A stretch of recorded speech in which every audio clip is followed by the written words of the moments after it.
Mga ka-Manila Filipino, isang panibagong kasaysayan na naman ang isinulat ni Aaron Judge ng New York Yankees.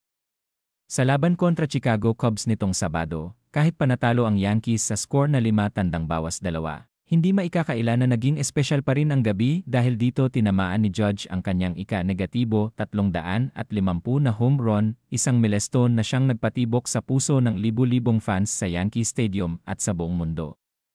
Hindi lang basta milestone, kundi record-breaking ito.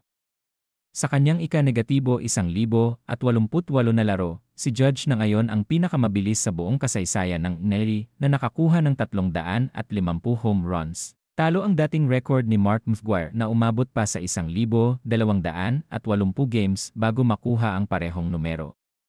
Isa itong patunay ng konsistensya, husay, at natural na lakas ng slugger na ito mula New York. At kung akala niyong hanggang doon lang, mga kababayan, hindi.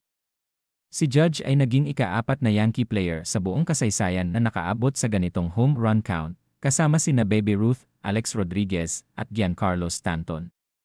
Ganyan kataas ang level ng pangalan ni Aaron Judge sa mundo ng baseball, pang-legend na talaga. Hindi lang siya nagpapakitang gila sa home runs, kundi nangunguna rin siya ngayon sa batting average, 358, on-base percentage, 465, at slugging percentage, 739, tatlong major stats kung saan siya ang nangunguna sa American League ngayong season.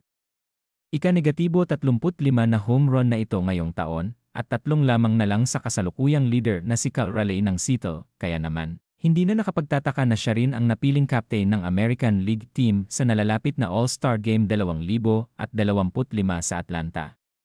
Dahil sa boto ng fans, once again, si Judge ang magiging mukha ng team, isang karangalan na para sa kanya ay dagdag inspirasyon upang magpatuloy sa pagbibigay saya sa mga fans, at ito pa ang exciting. Si Aaron Judge rin ang itatalagang captain ng Team USA sa World Baseball Classic.